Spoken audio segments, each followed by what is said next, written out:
Hallelujah. Hallelujah. Praise the Lord. Hallelujah. Amen. Amen. Ògo ni fún Ọlọ́run ní òkè ọ̀run. Glory be to God in the highest. Alátìlẹ́yìn wa ògo ni forúkọ ẹ̀ lókè Our ọ̀run. backbone, we say glory be unto Ọlọ́run you. ọ̀run náà ògo ni forúkọ ẹ̀ God lókè of the ọ̀run. world, glory be unto Ohun you. tó ń ṣe ń jọ mí lójú. What you are doing is Torí surprising ẹ̀rí us pọ̀. because testimonies are bad. Àwọn èèyàn ń sọ̀rọ̀ bẹ́ẹ̀ ni bọ́ ìṣẹ̀ ń gbọ́ wa ni. People are declaring as if they are just hearing us.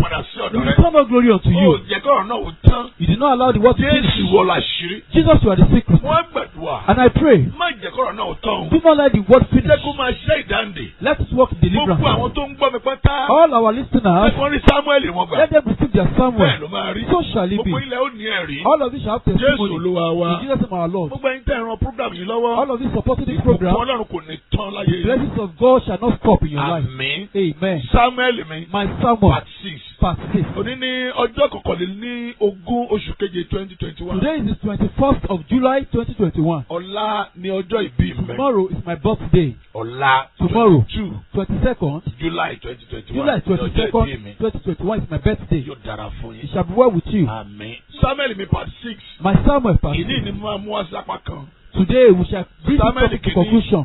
First Chapter 1 Samuel, verse 17. chapter 1, verse 17. Nígbà náà ni Élì dáhùn ó sì wí pé máa lọ ní àlàáfíà kí Hallelujah. Ọlọ́run Ísírẹ́lì kí ó fi dáhùn ìbéèrè tí wọ́n béèrè lọ́dọ̀ rẹ̀ fún ọ.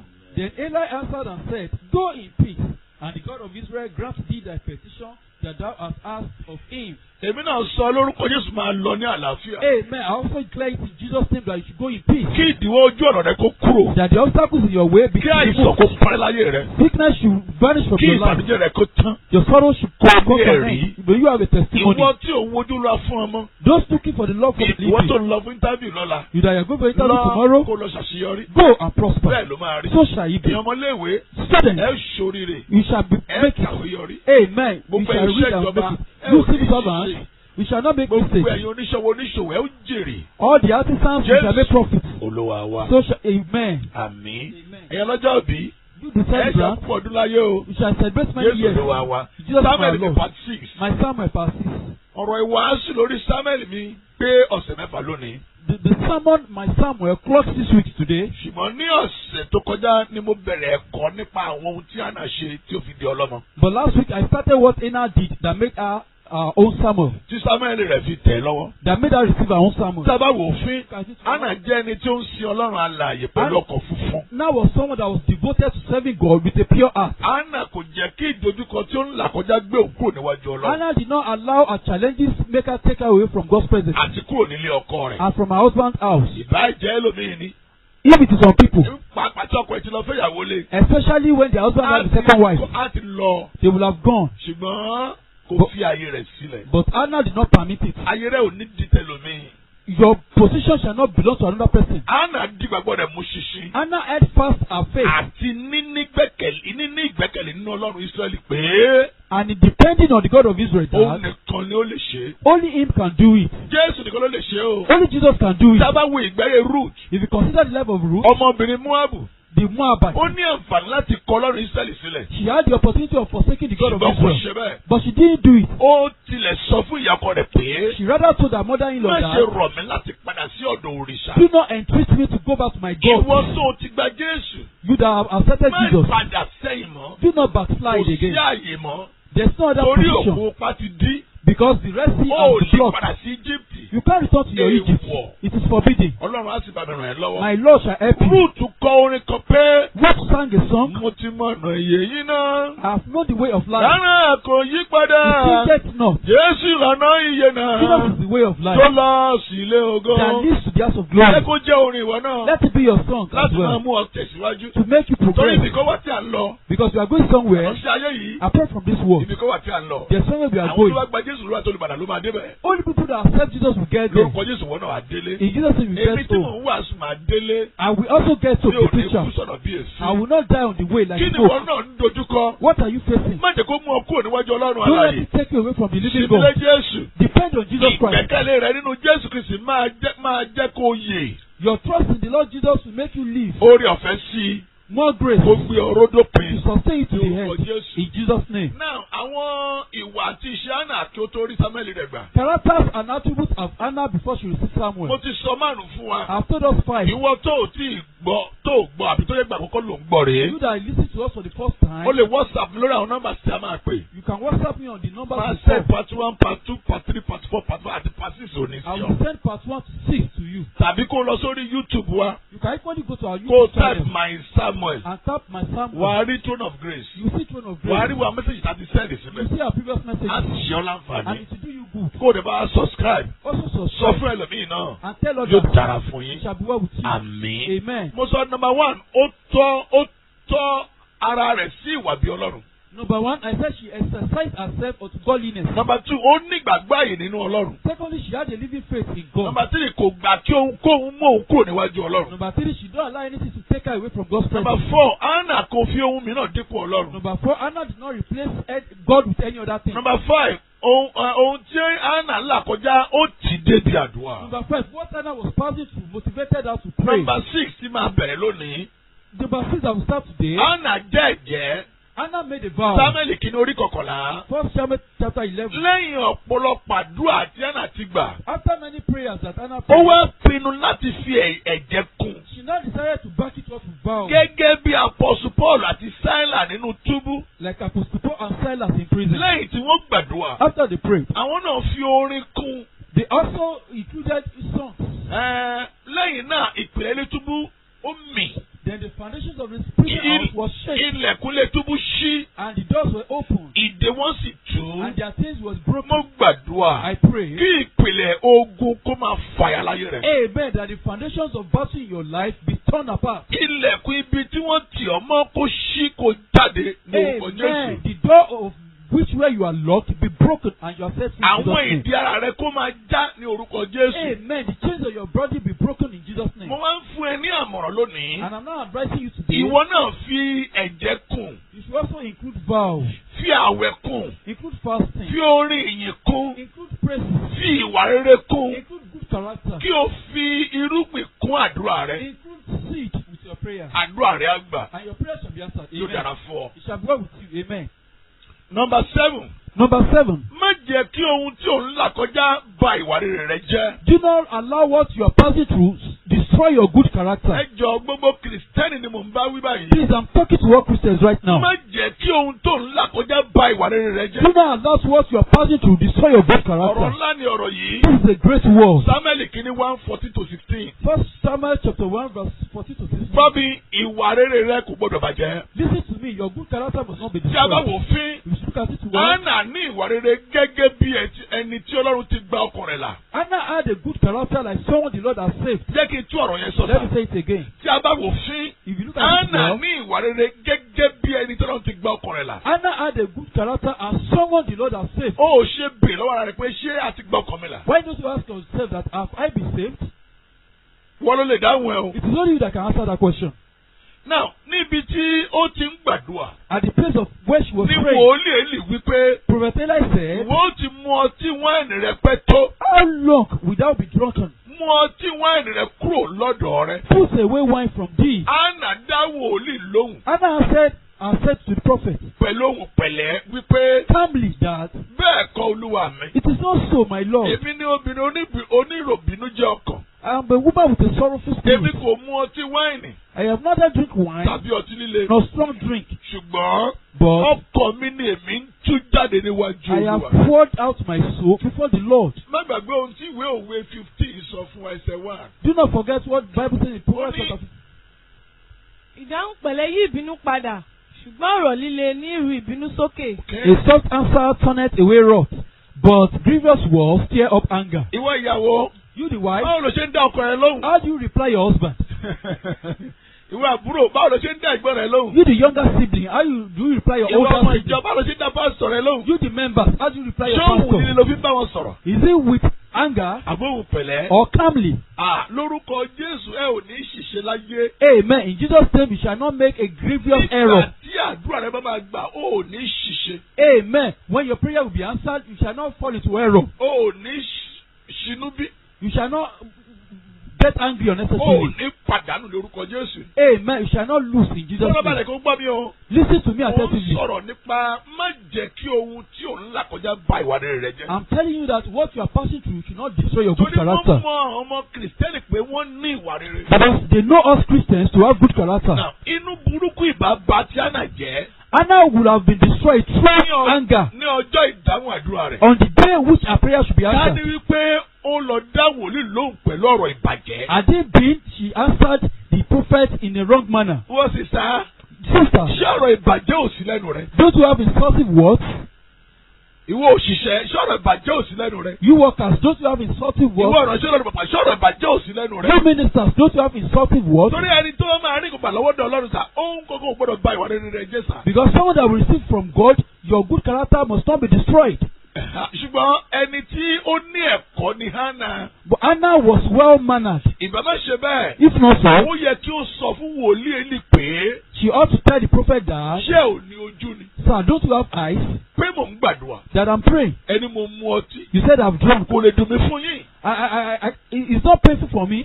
Nítorí ọtí ni àwọn ọmọ yín ń mu kiri. It's because your children are drunkards. Ìbá fi ọgbọ́n ìbá sọ̀rọ̀ sí wòlíì nípasẹ̀ ọmọ ẹ̀. She would have insulted the prophet through his sons. Ṣùgbọ́n kò ṣe bẹ́ẹ̀ ó ń sọ pẹ̀lú àdúrà ni mò ń gbà sá. But Anna did not do it like that. She was rather calm. Ìwọ wo ìdáhùn Nábálì. Imagine the response of Nabal. Nígbà tí Dáfídì ránṣẹ́ sí pé kí ó fi ohunkóhun tí ọwọ́ rẹ̀ bá bà fi fún òun. When Nabal sent to him that he should give him food, Nábálì dáhùn pẹ̀lú ìkanra wípé. Nabal answered angrily Ta ni ń that, jẹ́ Dáfídì? who is David? Tàbí ta ni ń jẹ́ ọmọ Jésè? Or who is the son of Jesse? Ṣé ìwọ ọmọ ìjọ òòrùn sọ pé ta ló jẹ́ pásítọ̀? You members, are you not saying who is your Ta ni pastor? pásítọ̀? And who is my pastor? Ta ni? Who is he? Who is Lọ́ba wa he? ni. Is it God? Ò ní gbègún. Hey, may you not receive curse. Nábálì dá ẹni tó yẹ kó ṣe ní orin lóhùn pẹ̀lú ìkanra. Nabal answered the person he should favor angrily Nítorí ó jẹ́ òǹrorò àti ènìyàn búburú. because he was a wicked and a bad person. Ṣé ìwọ olùgbọ́ mi kì í ṣe oníkanra nítorí ohun tó ń là kọjá? My listener, are you not ash because of what you are passing through? Rántí Dáfídì. Remember David, Nígbà tí àwọn ará Amẹ́lẹ́kì kó àwọn ọmọ rẹ̀ àti ìyàwó rẹ̀. when the Amalekites took his children and wives Tí wọ́n tún dáná sun gbogbo ohun tí ó ní. and they burned all his property, Bíbélì wípé. the Bible says Dáfídì àti àwọn ènìyàn tí ó wà ní ọ̀dọ̀ rẹ̀ sọkún. both David and the men cried. Ṣùgbọ́n lẹ́yìn tí Dáfídì gbàdúrà. But after David prayed, Olúwa sọ fún pé. the Lord told him, Lépa. pursue, Nítorí pé for ní bíbá ìwọ ó bá wọn. you shall overcome them, Ní gbígbà ìwọ ó sì rí gbọ́gbà. and you shall reclaim everything they've Tí taken. wọ́n ti ń lépa. As they were pursuing, Wọ́n rí ọkùnrin kan tí ó fẹ́ rẹ̀ kú tènítọ̀la. they saw a man that was so weak and was dying Nítorí ó ṣe àìsàn. because he was sick. Ṣùgbọ́n wọ́n ṣe ìtọ́jú rẹ̀. But they took care of him, Ẹ̀mí rẹ̀ sọjí. and he so revived in him. Ọkùnrin náà ni Olúwa lò láti ṣe amọ̀nà wọn débi tí wọ́n ti rí àwọn ẹrù wọn gbà padà. It was that man that the Lord used to lead them to that port when they received everything that was taken from Ká ní them. wípé Dáfídì kò ṣe ìtọ́jú rẹ̀. Assuming David did not care for the man, Ìbá pàdánù àwọn ohun tí ó fẹ́ gbà. he would have lost everything he wanted to reclaim. Ọ̀rọ̀ Ọlọ́run tó sọ ìbá má ṣẹ. And the word of God, he said, wouldn't have come to pass. Àwa mú Ọlọ́run He lékè. would have taken God to be a Ọlọ́run liar. ò ń ṣèké. And God is not a liar. Òwì bẹ́ẹ̀ ṣe bẹ́ẹ̀ It ni. is one that said and fulfilled Nítorí it. náà, Therefore, má ṣe jẹ́ oníkanra. do not be harsh. Ṣé oníwà rere? Be someone of good character Àtẹni tí ń fi fún ni. and someone that gives. Tí mo bá wò ó fín. If I should look at it Nítorí critically, ọkùnrin kò ní owó. because some people did not A have máa money, kọ́ra ńlé. they will be harsh at home. Kò ní ṣe súnmọ́ nínú ilé. You'll be unapproachable at home. Ìgbà mìíràn tẹ́lẹ̀ mìíràn kò bá lọ sí church.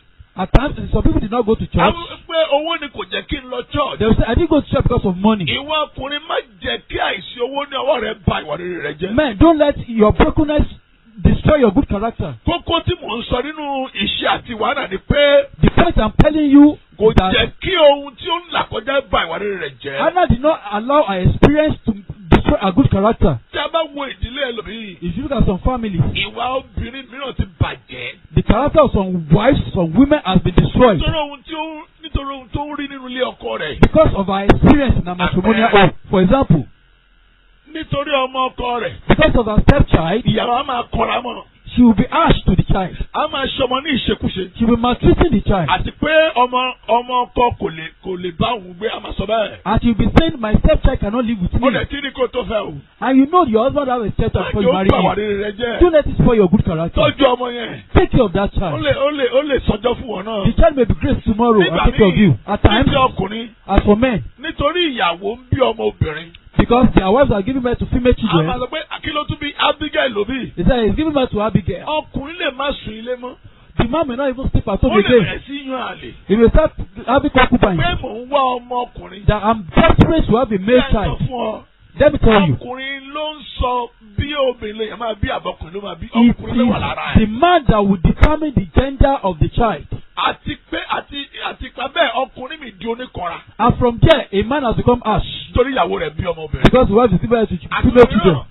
ìgbà mìíràn tí ìyàwó ò bá tètè lóyún. And at times, if the wife did not conceive of time, Onírúurú àwọn ọ̀rọ̀ kò bá kú gbé ni ọkọ á máa sọ àti ìyá ọkọ á máa sọ. the husband will say different malicious words, and even the mother-in-law.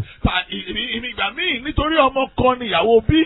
And at times, because the wife gave birth to just one Ọkùnrin child, àti ìyá ọkọ wá ń di oníkanra. the husband and the mother-in-law will turn to harsh Àbí people. nítorí obìnrin ń sọ operation bímọ. Or because the wife gave birth to cesarean Ìgbógun ti section, máa pọ̀ fún obìnrin pé They òun wage kó war. owó ọmọ wa òun kó dànù. they wage war against the wife that is wasting the money of the husband. Bẹ́ẹ̀ni Bọ́lọ́run ṣe dá wa ọ̀tọ̀ọ̀tọ̀. And God has created us Èyí tó bá diversely. ti fún ọ gbà á pé tìrẹ ni. Whatever He has given you, just accept it Àwọn as your obìnrin own. kan bẹ Some women, àgọ́ ara ọkùnrin náà ní. they have the structure of a So man. kò sí ní tá a máa ṣe sí operation náà fi bímọ. So there's no matter what you do, they have Bọ́lọ́run to ṣe do dá wọn operation. nìyẹn. That is their own making. Má bà wà rere rẹ jẹ́. Do not spoil your good Onígbà character. padà ni wọ́n ń pè ọ́. Because you are a good man, you are called a good man. Má di bàbá burúkú. Do not become a bad man. Gbọ́ Listen, ohunkóhun tí ò ń là kọjá. whatever you are passing Má through, jẹ́ kí ó bà ìwà rere rẹ jẹ́. don't let it destroy your good character. Obìnrin onígbàgbọ́ kan There is a Christian tó woman ń gbé pẹ̀lú aláìgbàgbọ́. who was living with an Ní unbeliever. ọjọ́ kan tí obìnrin onígbàgbọ́ ti lọ sí Bible study. One day that the Christian lady has gone to Kí ó Bible tó study, dé, before she returned, aláìgbàgbọ́ ti sáré yá ìkòkò ìṣe ewédú. the unbeliever has borrowed her pot to cook Bí ọmọ rẹ̀ stew. ti ṣe ń fọ ìkòkò. When they were washing the pot, Bẹ́ẹ̀ ni kòkò fọ́. they broke the pot. Bí obìnrin aláìgbàgbọ́ ti ṣe ń lu ọmọ rẹ̀ rèé. When the unbeliever was beating her child, Bó ti ṣe ń lù bẹ́ẹ̀ ni obìnrin onígbàgbọ́ dé. as she was beating her child, Tó the believer béèrè came, ohun tí ó ṣẹlẹ̀. asked for what Ó happened. wí pé má bínú. He said, I'm sorry, Òun ti fọ́ ìkòkò I've rẹ̀. broken your pot. Ní ọjọ́ kejì, The second day, obìnrin onígbàgbọ́ lọ sí ọjà. the unbeliever, the Ó believer lọ went to ra market. ìkòkò méjì. She went to buy 2 pots. Ó mú ọ̀kan fún èkejì. She gave one to the neighbor, Fún obìnrin aláìgbàgbọ́. to the unbeliever Tí ó neighbor. fọ́ ìkòkò rẹ̀. They broke her pot. Ní ìgbà tí obìnrin onígbàgbọ́ ń lọ church. When the unbeliever went to church, Kì í ṣe obìnrin aláìgbàgbọ́ tẹ̀lé lọ church. the unbeliever followed her to Tó church. fi ti pàṣẹ rẹ̀ fi ayé rẹ̀ fún And Jésù. through that, she gave her life to Jesus. Ẹ wo ohun tí ó ṣẹlẹ̀ ń bẹ̀ yẹn. Look at what happened there. Àṣepé Ọlọ́run fẹ́ gba ọkàn obìnrin yẹn là. Not knowing that God wanted to save the life of that woman. Look at how God did Obìnrin it. yẹn ò kọ́ra. The woman was not harsh. Ṣé ìwà rẹ lè jèrè ọkàn Can your behavior win a fún soul Olúwa? for the Lord? Tàbí Or kó kọ Ọlọ́run rẹ̀ sílẹ̀? make people forsake Bá God? mi lẹ́ẹ̀kan sí o. Listen to me. Má jẹ́ kí ohunkóhun Do not allow anything bá ìwà rere rẹ jẹ́ o. destroy your good Ọlọ́run character. má bá mi ràn ẹ́ lọ́wọ́. May the Lord help you. Number 8. Number 8. Anna gba ọ̀rọ̀ ìránṣẹ́ Ọlọ́run gbọ́. Anna believed the word of the man of God Tí ó wí pé máa that lọ ní said, àlàáfíà. go in peace. Ọ̀rọ̀ náà ṣẹ̀. And the word was fulfilled. Bíbẹ̀ ni pé The Bible says, ẹnikẹ́ni á sì mú aya rẹ̀. and Elikana knew his Olúwa wife, sì rántí rẹ̀. and the Lord remembered Mo bẹ̀ him. Olúwa sì rántí And rẹ̀. the Lord remembered Olúwa her. máa rántí rẹ̀. May the Lord remember you, Láti amen. gbéyàwó, To marry, láti lóyún, to láti conceive, bímọ, to have children, láti ní iṣẹ́ gidi, to have good job, láti ní àlàáfíà, to have peace, láti kọ́lé, to be your own láti house, ṣòrere gbogbo. to do all Ní good orúkọ things in Jésù. Jesus' name. Bíbélì ti pé The Bible ẹ says, gbọ́ Olúwa Ọlọ́run yín gbọ́. believe your God, Bẹ́ẹ̀ náà fi ẹsẹ̀ yín and múlẹ̀. you shall be established. Ẹ gbà àwọn wòlíì rẹ̀ gbọ́. Believe his prophet, Ẹ̀yin ó ṣe and you rere. shall prosper. Lórúkọ Jésù wá ṣe rere. Amen. Jesus' name shall Number prosper. 9 tí ó ti tó parí. Number 9. Number 9, the last point. Padà síbi tí ó ti kùnà. Return to where you have made mistake. Padà síbi tí ó ti kùnà. Return to where you have made Ìyẹn wà mistake. ní 1 Samuel 1 verse 19. That is in 1 Samuel chapter 1 verse 19. Go back to where you have failed because it is a lesson. Padà lọ síbi tó ti kù lọ́tọ̀rí pé ẹ̀kọ́ ló jẹ́ fún ọ. Hosea 2 verse 7. Hosea chapter 2 Ó ní verse ìlú 7. padà tọ́ ọkọ mi ṣáájú lọ. Nítorí tó sọ fún mi nígbà náà ju ìsinsìnyí lọ. He said, I will return to my first love, for it was better for me then than now. Ká ìtìjú tí ìwọ ọkùnrin kó gba ìyàwó rẹ̀ padà. Take away shame and take back your wife. Ìwọ ìyàwó padà sí ọ̀dọ̀ ọkọ rẹ. Wife, do away with shame and return to your husband. Mo ka ìrírí tọkọtìyàwó kan. I read the story of a couple Ìyàwó wípé ọkọ òun rape, ó fipá bá ọmọbìnrin òun sùn. that the woman said, my husband forcefully raped my daughter. Wọ́n sọ ọkọ sí ẹ̀wọ̀n 24 years. The husband was in prison for 24 Nígbà years. tí ọkọ dé, After completing the sentence, ìyàwó wípé mo parọ́ mọ́ ọkọ the mi wife ni. said, I lied against my husband. Ọkọ sì pé mo dáríjì. And the husband said, I've forgiven you. Wọ́n sì padà gbé pọ̀. And they were dwelling Ṣé together ohun tí peacefully. ìyàwó rẹ tàbí ọkọ rẹ ṣe fún ọ, ṣé ó jọ irú èyí? As what your husband done for you, was it similar to this? Dáríjì. Forgive. Luke 5:3-8. Luke chapter 5 verse Níbẹ̀ láti ní 6. Pétérù tó padà síbi tí ó ti kùnà. There we saw Peter return to where he has failed. Jésù wípé Jesus said, ju àwọn rẹ sí ìsàlẹ̀ fún àkópọ̀. throw your net to the deep. Padà síbi tó ti kùnà. Return to where you have failed. Lórúkọ yóò tún ní kùnà mọ́. Amen. Jesus said we shall not fail again. Èyí tó gbẹ̀yìn ẹsẹ̀ nọmba 10. The 10th point. Anna sún ẹ̀jẹ̀ rẹ̀. Anna paid her Ìwọ náà vows. sún ẹ̀jẹ̀ rẹ̀. You also fulfill your vows. Torí Bíbélì wípé ó gbé ọmọ yẹn lọ sí ilé Olúwa ní Ṣílò. Because the Bible says he took the child to Shiloh. Ó mú ẹ̀jẹ̀ rẹ̀ ṣẹ. She fulfilled her vows. Dávìdì David wípé nínú ìwé Psalm 66 verse 13-14. said in Psalm 66 verse 13 to 14. Psalm 66 verse 13-14. Psalm 66 verse 13 to Ó ní Dávìdì 14. pé èmi ò lọ sínú ilé rẹ tí èmi ti ẹbọ sísun. Èmi ò sọ ẹ̀jẹ̀ mi fún ọ tí ètè mi ti jẹ́ tí ẹnu mi ti sọ nígbà tí mo wà nínú ìpọ́njú. He said, I will return to your house with burnt offering. I will pay thee my vows, which my lips have uttered and my mouth has spoken when I was in trouble. Bá ìrírí mi nígbà tí ọmọ mi ṣe ìgbéyàwó. Listen to my testimony when my daughter wedded. Tó kàn ní ìdílé ọdún kan. And she had a delay of 1 Lẹ́yìn year. àdúrà. After praying, Bẹ́ẹ̀ ni mo jẹ́ ìjẹ́ fún Olúwa. and I made a vow to the Olúwa Lord. sì ṣe é. And the Lord did Ọmọ it. mi sì lóyún. And my Ó daughter sì conceived. bímọ. And she gave Mo birth. sì sún ẹ̀jẹ̀ tí mo jẹ́ fún And I Olúwa. paid my vow to the Lord. Ìwọ náà lọ fi ẹ̀jẹ̀ fún àdúrà rẹ. You should also include vow to your Kí prayer o lè rí Sámẹ́lì rẹ gbà. for you to receive your Àti Samuel. bá rí Sámẹ́lì rẹ gbà. And after receiving your Sún Samuel, ẹ̀jẹ̀ rẹ. pay your vow. Sún ẹ̀jẹ̀ rẹ. Pay your vow. Má jẹ́ ó di gbèsè sí Ọlọ́run. Do let it become a Ọlọ́run á test. ràn ẹ́ lọ́wọ́. May the Lord help Mo ti you. jíṣẹ́ tó Olúwa rán mi. I have delivered the message the Lord has sent me. Gbogbo ẹ̀kọ́ tí mo ti kọ́ yín yìí. All the teachings are Mo for lò. you. Make use Kó o of lè it. rí Sámẹ́lì rẹ gbà. For you to receive your Yóò sì Samuel. dára fún And it ọ. shall be well with Àánú you. lọ́ra máa bẹ́ ẹ gbé o. May the mercy of God Ojú dwell òní with tì you. ọ́. Shall not be put to Yóò shame. dára fún ọ. It shall be well with you. Lẹ́ẹ̀kan sí WhatsApp mi kí n send àwọn messages sí ọ. Once again, WhatsApp me so that I can forward this message Part to you. 1 to part 6. Part 1 to part 6. Ọ̀nà èrò tó tún rọrùn rèé. Another easy way Lọ sí YouTube. is for you to go to Kó YouTube tẹ My Samuel. and search my Samuel. Throne of Grace wà á rí mbẹ̀. Throne of grace. Tó You see tẹ there. My Samuel. When you search my Á Samuel, gbé wá. it will bring it. Wà á rí part 1, 2, 3, 4, 5, 6, You see 7. part 1, part 2, Kó wọ́n náà to lè 6, pín fún ẹlòmíì. and share it to others. Gbèmí kí n gbàdúrà fún Tell ọ. me, let me pray with Wọ́n tó you. fẹ́ ọmọ tó You fẹ́ that nǹkan rere. desire Màá children and gbàdúrà good Ọlọ́run things. á sì gbọ́. I will pray with you and Dára I will fún ọ. hear. Ní ọ̀sẹ̀ tó ń bọ̀. Next Ní week, Rock City. on Rock City, 101.9 FM. 101.9 8:30 FM, to 9 Wednesday. 8:30 Ẹ̀ka Wednesday. tún pàdé. Let's meet Yóò again. dára fún ọ. Shall be well with you. Gbèmí kí n gbàdúrà fún Call ọ. me, let me pray with you. Má gbàgbé o, ọ̀la ni ọjọ́ ìbí mi o. Tomorrow is my birthday. Àánú lọ́ra máa bá ọ gbé. The mercy of God shall dwell with you. Orúkọ mi My name ni olùṣọ́ àgùntàn. is Pastor Rafael Táíwò Adégbóyèga JP. Raphael Adegboyega with Àánú lọ́ra JP máa bá ẹ gbé o. of Restoration Mo Bible retí Church. kọlù rẹ. I'm respecting Yóò your dára call. fún ọ. Shall be well with God you. bless you. God bless you. Láàfin Ọlọ́run kò máa bá yín May gbé. the peace of God dwell with you.